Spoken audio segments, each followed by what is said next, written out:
जनाब चौधरी ज़ाहिद इस्लाम अराई साहब, मुत्तहिदा अंजुमन राइयाँ जो 2015 से सिर्फ एक ही थी, उनके एडिशनल जनरल सेक्रेटरी। तो आज आपसे इनसे सवाल करते हैं और पूछते हैं कि जनाब आप तो एक ऐसी शख्सियत थे कि जो सबको साथ लेकर चलते थे, फिर हमारी बदकिस्मती होगी कि हम अलग-अलग हो गए और ये अंजुमन राइयाँ जो पहले मुत्तहिदा थी, एक थी, दड़ों में तकसीम हो गई। तो ज़ाहिद इस्लाम साहब बहुत शुक्रिया आपका। तो कुछ बताएंगे, आप तो बहुत अरसा आपने बरादरी की खिदमत की, बहुत अरसा से बरादरी के साथ हैं, तो ये दड़ेबंदी में शिकार हो गए और फिर मज़ीद ज़वाल की तरफ चले गए, तो ये कुछ इसके बारे में मुख्तसर रोशनी डालें। बिस्मिल्लाहिर्रहमानिर्रहीम। सबसे पहले तो मैं थोड़ा सा बरादरी को पीछे लेके जाऊंगा कि जब अंजुमन राइयाँ पाकिस्तान जो है, ये सरदार अहमद अली साहब सदर थे। उस वक़्त के बाद फिर एक जस्टिस गुलाम सरवर साहब तो थे और उन्होंने बरादरी का बेड़ा उठाया और उन्होंने कहा कि उन्होंने फिर मियां अज़हर साहब से बात की, क्योंकि वो हमारे साथ थे तहरीक राइयाँ में। उन्होंने कहा जी राई बिल्डिंग बननी है तो ऐसा करें कि अंजुमन राइयाँ जो है इसको सरदार अहमद अली साहब जो हैं उनसे रिक्वेस्ट की जाए कि उनको सरपरस्त आला बना दिया जाए, सदारत जो है वो किसी ऐसे बंदे को दी जाए ताकि काम हो सके। इसमें कोई शक नहीं कि सरदार अहमद अली साहब की बेशुमार खिदमत हैं, लेकिन उस वक्त ये फैसला किया गया क्योंकि अंजुमन राइयाँ की जो बिल्डिंग थी उस पर बहुत सारा उधर वो प्लास्टिक पड़ा हुआ था, कब्ज़ा हो चुका था। तो उसको जो है वो उसको मलक सरफराज साहब को जो था वो उस वक़्त सदर बनाया गया, जो मशीर वज़ीर-ए-आला पंजाब थे शरकपुर शरीफ वाले। मलक अकबर साहब को जनरल सेक्रेटरी बनाया गया था, मुझे एडिशनल जनरल सेक्रेटरी बनाया गया था। एक नई टीम बनाई गई ताकि काम हो सके और उसी टीम ने फिर वो अंजुमन राइयाँ जो थी उसकी बिल्डिंग बनाई और अल्हम्दुलिल्लाह अंजुमन राइयाँ की जब बिल्डिंग बनी है, जब वो बिल्डिंग शुरू हुई है तो फंड्स की वजह से वो कभी ख़त्म रास्ते में नहीं रुकी। जब हमने शुरू किया है, पहला उसका कब्ज़ा लिया है, फिर उसको बनाना शुरू किया है। जब हमने मुकम्मल कर ली है, मुकम्मल करने के बाद हमने उसको छोड़ा है। ऐसा नहीं हुआ कि उसकी वजह से छोड़, एक फेज़ हमने मुकम्मल किया था और तय ये हुआ था कि इसके बाद इसको नए फेज़ को फिर दोबारा रीडिज़ाइन करेंगे और फिर इसको शुरू करेंगे।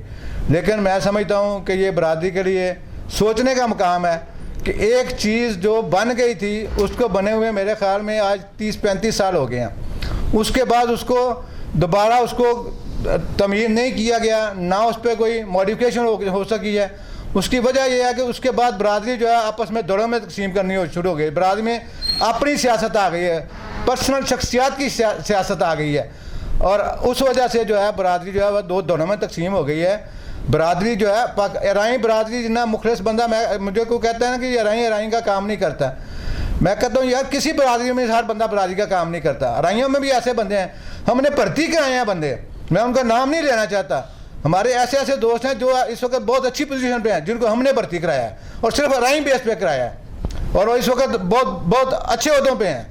और हमने अपने दौर में यूनिवर्सिटी में फर्स्ट टाइम तनजीम बनी थी अंजुमन राइयाँ यूनिवर्सिटी में, अराई स्टूडेंट्स ऑर्गेनाइजेशन। फिर हमने ऑफिसर्स के बैंक बनाए थे।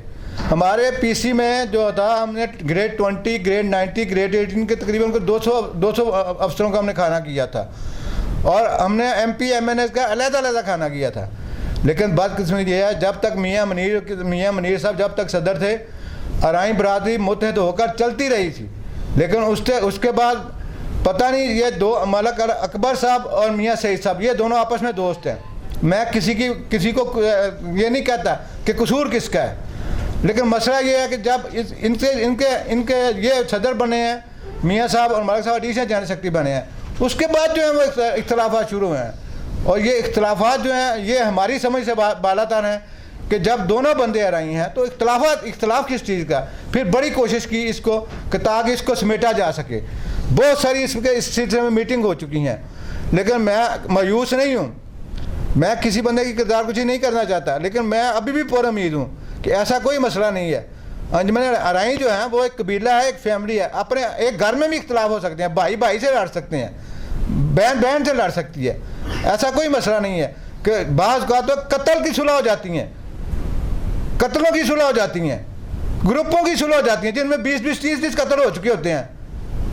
تو اس کی مثال اپنے سامنے موجود ہے. میں کسی کا نام نہیں, لاہور میں 2-3 دھڑے ایسے ہیں کہ جن کی آپس میں لڑائیاں تھیں لیکن قتلوں کی صلح ہوئی, اور اس کے بعد وہ لوگ جو ہیں وہ سیاست میں بھی آئے, سیاست بھی کر رہے ہیں اور الحمدللہ چل رہا ہے. اور انشاءاللہ تعالیٰ مجھے امید ہے کہ یہ برادری جو ہے یہ اکٹھی ہوگی, اور اس کے لیے ہمیں کوشش کرتے رہنا چاہیے. اور جو لوگ کام کر رہے ہیں, میں سمجھتا ہوں کہ اس دور میں میڈیا کا دور ہے, اور یہ میر نصیر صاحب نے یہ بڑا اچھا شروع کیا ہے کہ جو اپنا یوٹیوب چینل شروع کیا ہے, کیونکہ ایسا میڈیا ایک ایسی چیز ہے جس سے لوگوں کو بتایا جا سکتا ہے کہ ہم کچھ کر رہے ہیں. اور میڈیا ایسی چیز ہے اگر آپ غلط کرو گے تو لوگ آپ کو تنقید کریں گے کہ یہ آپ نے غلط کیا ہے, آپ نے ایسے نہیں کرنا چاہیے. اور میڈیا جو ہے, میڈیا ہی آج کل سب کچھ ہے. اور انشاءاللہ تعالیٰ میں نے کہیں جانا ہے کام سے, اس بارے میں میرے پاس بڑی کیپبلٹی ہے. میں اس پہ 1-1.5-2 گھنٹے کا انٹرویو دے سکتا ہوں, لیکن الحمدللہ انشاءاللہ تعالیٰ مجھے امید ہے کہ اب جو میاں جمیل صاحب صدر بنے ہیں پنجاب کے, مجھے ان سے بہت سی امیدیں جو ہیں وہ بستہ ہیں. جب میاں صاحب صدر بنے ہیں تو میں نے میاں صاحب کو ٹیلی فون کر کے مبارکباد دی ہے.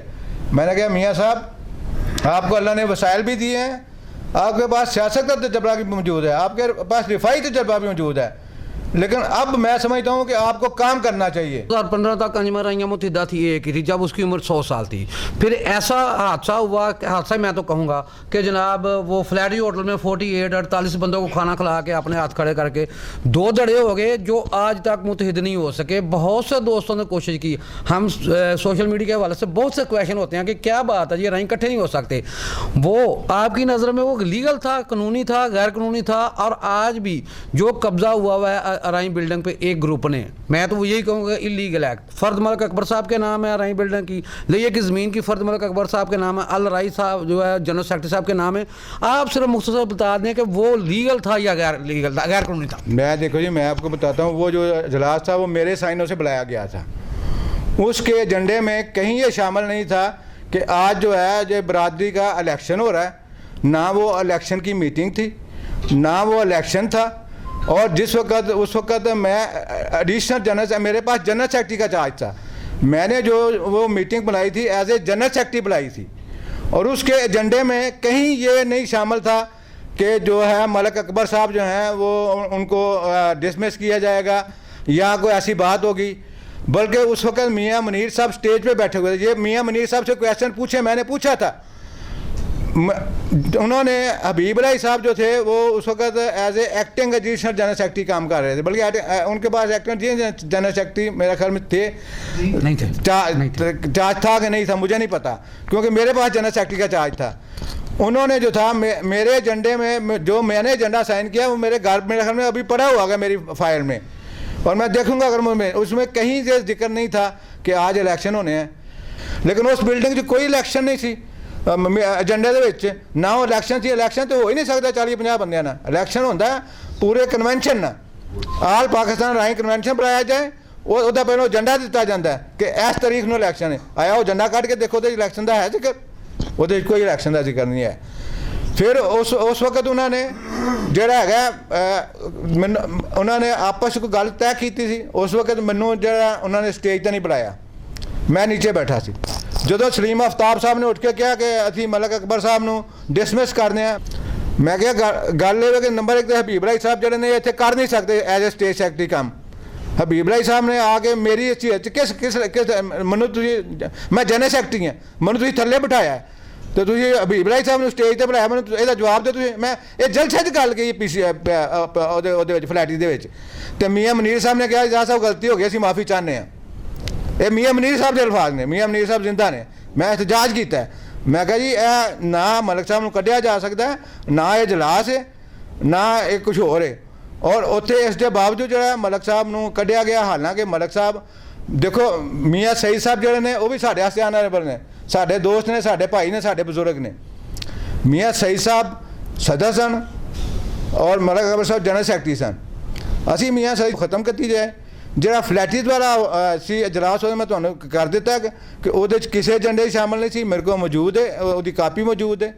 اور وہ اتنے جڑا ہے کیونکہ ملک اکبر صاحب دے میاں سعید صاحب دے آپس کوئی اختلاف ہوئے نے, سانوں نہیں پتا یہاں کی اختلاف نے یہاں دو. اور میں چاہنا میری دعا ہے کہ میاں جمیل صاحب جڑے نے وہ ہن آئے نے, وہ کام کرن, ਤੇ ਬਰਾਦਰੀ ਵਾਸਤੇ ਮੀਆਂ ਜਮੀਲ ਸਾਹਿਬ ਨੂੰ ਮੈਂ ਇਹਨਾਂ ਨੇ ਮੇਰੇ ਨਾਲ ਇਹਨਾਂ ਦੀ ਗੱਲ ਹੋਈ ਕਿ ਮੀਆਂ ਸਈਦ ਸਾਹਿਬ ਨੇ ਸਦਰ ਬਣਾ ਦਿੱਤਾ। ਮੈਂ ਕਿਹਾ ਜੀ ਮੀਆਂ ਸਾਹਿਬ ਤੁਸੀਂ ਫਿਕਰ ਨਾ ਕਰੋ, तो अगर मियाँ साहब ने सदर बनाता तुसी भी सदर हो, तुसी काम करो, ਜਿਹੜਾ ਬੰਦਾ ਕੰਮ ਕਰੇਗਾ ਉਹ ਬੰਦਾ ਅੱਗੇ ਆਏਗਾ, ਜਿਹੜਾ ਬੰਦਾ ਕੰਮ ਨਹੀਂ ਕਰੇਗਾ ਉਹਦੀ ਸਦਾਰਤ ਉੱਥੇ ਹੀ ਰਹਿ ਜਾਏਗੀ। ਇਸ ਵਾਸਤੇ ਬਰਾਦਰੀ ਵਾਸਤੇ ਜਿਹੜਾ ਬੰਦਾ ਕੰਮ ਕਰੇਗਾ ਉਹ ਸਾਹਿਬ ਹੈ।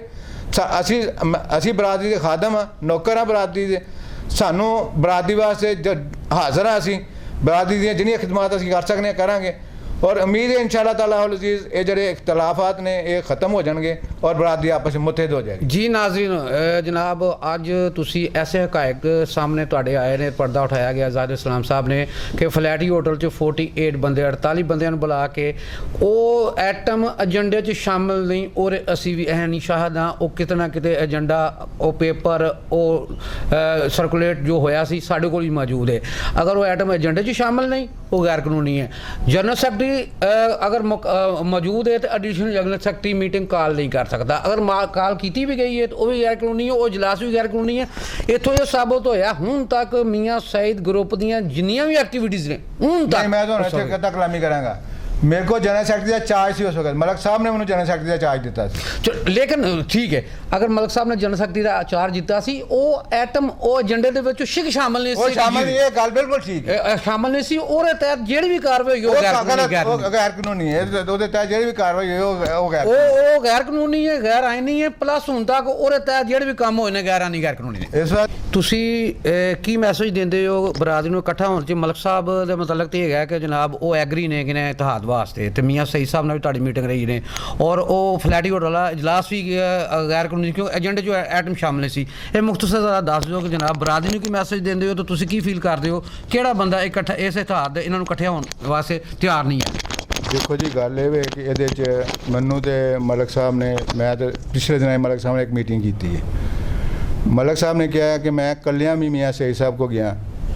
ਇਹ ਪਤਾ ਨਹੀਂ ਹੁਣ ਮਲਕ ਸਾਹਿਬ ਇਹ ਗੱਲ ਚੈਨਲ ਤੇ ਕਹਿਣਾ ਚਾਹੁੰਦੇ ਨੇ ਕਿ ਨਹੀਂ ਚਾਹੁੰਦੇ, लेकिन क्योंकि मलक साहब ने मेरे नाल कीती है कि पर्सनल दी गल, और अगर इस गल की मलक साहब मैनूं इजाजत देन तो मैं गल कर सकना। उन्होंने कहा कि मैं पर्सनल जाके भी मियाँ साहब कलियां रिक्वेस्ट की थी। उन्होंने ऐसे अल्फाज कहे ने जिहड़े मैं अल्फाज बयान नहीं कर सकता इत्थे। उन्होंने कहा कि मैं जाके मियाँ साहब ने वो गल की कि मियाँ साहब मेहरबानी करो तो ये जिहड़ा मसला है इनू हल कर दईए। लेकिन मैं पूरी कोशिश की है, लेकिन मियाँ साहब जिहड़े ने उन्होंने मैनूं कोई पॉजिटिव जवाब नहीं दिता, और मैं बड़ी कोशिश की है। और इतों साफ ज़ाहिर फैसला आवाम ने करना है कि आया मलक साहब सही ने या मियाँ साहब सही ने। फैसला ये आवाम ने करना है। मलक साहब ने कहा कि मैं जाती जो बंदा जाती किसी के घर चला जाता है, सूरत हाल ये होंगी है कि कतल करके बाद ऐसा रवायात ने कि कातल के घर चले जाते हैं, जाके माफ़ी वाले लोग माफ़ कर देंगे ने, आते हैं यार कोई गल नहीं, बंदा साढ़े घर चल के आ गया, साढ़े को रिक्वेस्ट लैके आ गया, लाज रखते हैं। और अगर मलक साहब मियाँ साहब को चल के गए ने और मलक साहब ने पर्सनली रिक्वेस्ट की है कि मियाँ साहब ये जो इख्तलाफ ने ख़त्म कर दे देना, फिर मियाँ साहब ने इख्तलाफ ख़त्म कर देने चाहिए सन। क्योंकि एक बंदा घर जाता है, घर जाके रिक्वेस्ट करता है, इस तो वड्डी होर कोई गल नहीं हैगी। और मैं ये समझना कि मलक साहब की जी गल है, मलक साहब ने जो कहा कि मैं घर जाके रिक्वेस्ट की है और मैं मियाँ साहब ने कहा, तो उतों फिर जो अंदाज़ा जो फैसला करना आवाम का काम है, किहड़ा बंदा सही है तो किहड़ा गलत है, कि किन्ने इत्थे फैसला आवाम करेगी कि किहड़ा हक च तो किहड़ा नहीं हक च, वो साफ ज़ाहिर है। क्योंकि मैं पर्सनैलिटी क्लैश नहीं करना चाहता। अल्हम्दुलिल्लाह जी, बहुत शुक्रिया जनाब ज़ाहिर इस्लाम साहब। आखिर ਦੇ ਕੋਈ ਤਜਵੀਜ਼ ਐਸੀ ਦੇ ਦਿਓ ਕਿ ਤੁਹਾਡੇ ਤਜਵੀਜ਼ ਦੇ ਨਾਲ ਇਹ ਇਤਿਹਾਦ ਦਾ ਇਕੱਠੇ ਹੋਣ ਦਾ ਤਰੀਕਾ ਅਪਣਾਇਆ ਜਾਏ ਜਾਂ ਇਕੱਠੇ ਹੋ ਸਕਣ। ਦੇਖੋ ਜੀ, ਮੇਰੀ ਤਜਵੀਜ਼ ਤੇ ਇਹ ਹੀ ਹੈ ਕਿ ਜਿਹੜੇ ਬਰਾਦਰੀ ਦੇ ਵੱਡੇ ਵਡੇਰੇ ਨੇ ਨਾ, ਉਹਨਾਂ ਨੂੰ ਇਹਦੇ 'ਚ ਸਿਰ ਜੋੜਨੇ ਚਾਹੀਦੇ ਨੇ। ਬਰਾਦਰੀ ਨੂੰ ਇਹਨਾਂ ਦੋ ਇਖਤਲਾਫਾਤ ਦੀ ਵਜ੍ਹਾ ਤੋਂ ਇੰਨਾ ਜ਼ਿਆਦਾ ਨੁਕਸਾਨ ਪਹੁੰਚ ਚੁੱਕਿਆ ਹੁਣ ਤੱਕ, ਨਾ ਹੁਣ ਸਾਡਾ ਕੋਈ ਵਿੰਗੇ ਦੋਨਾਂ ਤਨਦੀਮਾਂ ਦਾ। ਇਹ ਨਹੀਂ ਕਿ ਮੀਆਂ ਸਈਦ ਸਾਹਿਬ ਦਾ ਹੈ ਤੇ ਮਲਕ ਅਕਬਰ ਸਾਹਿਬ ਦਾ ਨਹੀਂ ਹੈ, ਜਾਂ ਮਲਕ ਅਕਬਰ ਸਾਹਿਬ ਦਾ ਸਈਦ ਦਾ ਹੈ। ਜਦੋਂ ਅਸੀਂ ਇਕੱਠੇ ਸਾਂ, ਸਾਡਾ ਵਕਲਾ ਦਾ ਵਿੰਗ ਅਲੱਗਾ ਸੀ, ਅਰਾਈ ਸਟੂਡੈਂਟਸ ਆਰਗੇਨਾਈਜੇਸ਼ਨ ਅਲੱਗਾ ਸੀ, ਆਫੀਸਰ ਦਾ ਵਿੰਗ ਅਲੱਗਾ ਸੀ, ਸਾਡਾ ਬਿਊਰੋਕਰੇਟ ਦਾ ਬਕਾਇਦਾ ਗਰੁੱਪ ਸੀ। ਔਰ ਅਸੀਂ ਫਸਟ ਟਾਈਮ ਹਫੀਜ਼ੁੱਲਾ ਸਾਹਕ ਨੂੰ ਜਨਰਲ ਜ਼ਿਆਦ ਦੇ ਫੌਤ ਹੋਣ ਦੇ ਬਾਅਦ ਅਸੀਂ ਕਾਰ ਦੇਣ ਗਏ ਸਾਂ। ਉਦੋਂ ਸੈਕਟਰੀ ਸਨ ਸੈਕਟਰੀਏਟ 'ਚ, ਅਤੇ ਅਸੀਂ ਉਹਨੂੰ ਕਾਰ ਦੇਣ ਗਏ ਹਾਂ। ਅਤੇ ਉਹਨੇ ਮੈਂ ਅਤੇ ਮੇਰੇ ਨਾਲ ਜ਼ੁਲਫਕਾਰ ਸਾਹਿਬ ਸਨ, ਅਤੇ ਅਸੀਂ ਉਹਨੂੰ ਕਾਰ ਦੇਣ ਗਏ ਹਾਂ। ਅਤੇ ਉਹਨੇ ਕਿਹਾ ਜੀ ਤੁਸੀਂ ਜ਼ਿਆਦਾ ਦੌਰ 'ਚ ਕਿਉਂ ਨਹੀਂ ਸ਼ੁਰੂ ਕੀਤੀ, ਤੁਸੀਂ ਹੁਣ ਅੱਜ ਅੰਜਮਨ ਰਾਈਆਂ ਦਾ ਕਾਰਡ ਲੈ ਕੇ ਆ ਗਏ ਹੋ। ਅਤੇ ਉਹਨੇ ਸਾਡੇ ਕੋਲ ਕਾਰਡ ਲੈਣ ਤੋਂ ਇਨਕਾਰ ਕਰਤਾ ਸੀ। ਉਹਨੇ ਕਿਹਾ ਰਾਈ ਬਰਾਦਰੀ ਦੇ ਅੰਜਮਨ ਰਾਈਆਂ ਜਿਹੜੇ ਹੈ ਤੁਸੀਂ ਅੱਜ ਰਾਈ ਕਰਦੇ ਹੋ। ਅਸੀਂ ਕਿਹਾ ਜਨਾਬ ਗੱਲ ਇਹ ਵੇ ਕਿ ਤੁਸੀਂ ਸਾਡਾ ਕਾਰਡ ਲੈ ਲਓ, ਤੁਹਾਡਾ ਦਿਲ ਕਰੇਗਾ ਆਣਾ, ਤੁਹਾਡਾ ਦਿਲ ਕਰੇਗਾ ਨਾ ਆਣਾ। ਫਿਰ ਇੱਕ ਇਹ ਵਕਤ ਹੋਇਆ ਕਿ ਹਫੀਜ਼ੁੱਲਾ ਸਾਕ ਸਾਹਿਬ ਜਿਹੜੇ ਨੇ ਉਹ ਬਰਾਦਰੀ 'ਚ ਇੰਨੇ ਇਨਵਾਲਵ ਹੋ ਗਏ ਕਿ ਇੱਕ ਬੱਚੇ ਦਾ ਕੰਮ ਸੀ, ਉਹ ਸੈਕਟਰੀ ਸੈਂਟਰ 'ਤੇ ਲੱਗੇ ਸਨ। ਮੈਂ ਐਜ਼ ਐਡੀਸ਼ਨਲ ਜਨਰਲ ਸੈਕਟਰੀ ਉਹਨਾਂ ਨੂੰ ਫੋਨ ਕੀਤਾ ਔਰ ਉਹਨਾਂ ਨੇ ਉਸ ਬੱਚੇ ਦਾ ਕੰਮ ਕੀਤਾ। ਮੇਰੀ ਤੇ ਰਿਕੁਐਸਟ ਹੋਏਗੀ ਕਿ ਜਨਾਬ ਮੀਆਂ ਸਈਦ ਸਾਹਿਬ ਵੀ ਮਿਹਰਬਾਨੀ ਕਰਨ ਤੇ ਮਲਕ ਅਕਬਰ ਸਾਹਿਬ ਵੀ ਮਿਹਰਬਾਨੀ ਕਰਨ ਤੇ ਇਹ ਜਿਹੜੇ ਇਹਨਾਂ ਦੇ ਜ਼ਾਤੀ ਇਖਤਲਾਫ ਨੇ ਇੱਕ ਕਮਰੇ 'ਚ ਬੈਠ ਜਾਣ ਔਰ ਉਹਨਾਂ ਨੂੰ ਹੱਲ ਕਰਕੇ, ਔਰ ਜਿਹੜਾ ਬਾਕੀ ਬਰਾਦਰੀ 'ਚ ਕੋਈ ਇਖਤਲਾਫ ਨਹੀਂ, ਸਿਰਫ ਇਹਨਾਂ ਦੋ ਪਰਸਨੈਲਿਟੀ ਕਲੈਸ਼ ਹੈ, ਇਹਨਾਂ ਦੋ ਪਰਸਨੈਲਿਟੀ ਦਾ ਆਪਸ 'ਚ ਇਖਤਲਾਫ ਹੈ, ਮਲਕ ਅਕਬਰ ਸਾਹਿਬ ਦਾ ਤੇ ਮੀਆਂ ਸਈਦ ਸਾਹਿਬ ਦਾ। ਇਹ ਦੋਨੋਂ ਆਪਣਾ ਬੈਠ ਜਾਣ, ਇਹਨੂੰ ਹੱਲ ਕਰਨ। ਅਗਰ ਹੁਣ ਤੱਕ ਇਹ ਹੱਲ ਨਹੀਂ ਹੋ ਸਕਿਆ, ਸਾਨੂੰ ਨਜ਼ਰ ਆ ਰਿਹਾ ਕਿ ਇਹਨਾਂ ਦੋਨਾਂ ਕੋਲ ਹੱਲ ਨਹੀਂ ਹੋ ਸਕਿਆ ਕਿਉਂਕਿ ਮਲਕ ਸਾਹਿਬ ਉਹਨਾਂ ਦੇ ਘਰ ਚਲੇ ਗਏ ਨੇ ਔਰ ਇਸ ਤੋਂ ਬਾਅਦ ਹੋਰ ਕੁਝ ਹੋ ਨਹੀਂ ਸਕਦਾ, ਮਲਕ ਸਾਹਿਬ ਕਰ ਨਹੀਂ ਸਕਦੇ। ਇਸ ਵਾਸਤੇ ਹੋਣੇ ਚਾਹੀਦਾ ਕਿ ਜਿਹੜੇ ਬਰਾਦਰੀ ਦੇ ਵਡੇਰੇ ਨੇ, ਜਿਹੜੇ ਸਾਡੀਆਂ ਸ਼ਖਸੀਅਤ ਨੇ, ਉਹਨਾਂ ਨੂੰ ਇਕੱਠਾ ਕੀਤਾ ਜਾਏ, ਉਹਨਾਂ ਨੂੰ ਇਕੱਠਾ ਕਰਕੇ ਇੱਕ ਬੋਰਡ ਬਣਾ ਦਿੱਤਾ ਜਾਏ, ਇਹਨਾਂ ਨੂੰ ਇਕੱਠਿਆਂ ਕੀਤਾ ਜਾਏ, ਤਜਵੀਜ਼ ਦਿੱਤੀ ਜਾਏ ਕਿ ਜਨਾਬ ਇਹ ਜਿਹੜਾ ਇੰਨਾ ਨੁਕਸਾਨ ਬਰਾਦਰੀ ਦਾ ਹੋਇਆ ਤਾਂ ਕਿ ਮੁਸਤਕਬਲ ਨੁਕਸਾਨ ਨਾ ਹੋਵੇ, ਬਰਾਦਰੀ ਦਾ ਕੰਮ ਹੋਵੇ। ਔਰ ਇਹਨੂੰ ਕਿਸੇ ਤਰੀਕੇ ਨਾਲ ਮਤਲਬ ਮੀਆਂ ਮਨੀਰ ਸਾਹਿਬ ਨੇ, ਮੀਆਂ ਮਨੀਰ ਸਾਹਿਬ ਸਿਆਸੀ ਵਰਕਰ ਵੀ ਨੇ, ਰਫਾਈ ਵਰਕਰ ਵੀ ਨੇ, ਉਹਨਾਂ ਕੋਲ ਤਜਰਬਾ ਮੌਜੂਦ ਹੈ। ਇਸ ਤਰ੍ਹਾਂ ਜਿਹੜੇ ਨੇ ਇਹੋ ਜਿਹੇ ਜਿਹੜੇ ਦੋਸਤ ਨੇ, ਉਹਨਾਂ ਨੂੰ ਜਿਹੜੀ ਸੀਨੀਅਰ ਦੋਸਤ ਨੇ ਜਿਨ੍ਹਾਂ ਕੋਲ ਬਰਾਦਰੀ ਦਾ ਤਜਰਬਾ ਵੀ ਹੈ, ਉਹਨਾਂ ਨੂੰ ਇਕੱਠਿਆਂ ਕੀਤਾ ਜਾਏ, ਉਹਨਾਂ ਨੂੰ ਇਕੱਠਿਆਂ ਕਰਕੇ ਇੱਕ ਕਮੇਟੀ ਬਣਾਈ ਜਾਏ ਔਰ ਇਹ ਜਿਹੜਾ ਹੈਗਾ ਇख्तलाफात ਇਹਨਾਂ ਨੂੰ ख़त्म ਕੀਤੇ ਜਾਣ ताकि बरादरी का कोई काम हो सके। जी नाज़रीन, माशाल्लाह का जज्बात से भरपूर आपने इंटरव्यू देखा और बिल्कुल हम इनकी तायद करते हैं, ऐसा इसी में बका है, इसमें बहुत शुक्रिया जनाब, बहुत मेहरबानी आपकी। बहुत शुक्रिया मियाँ साहब,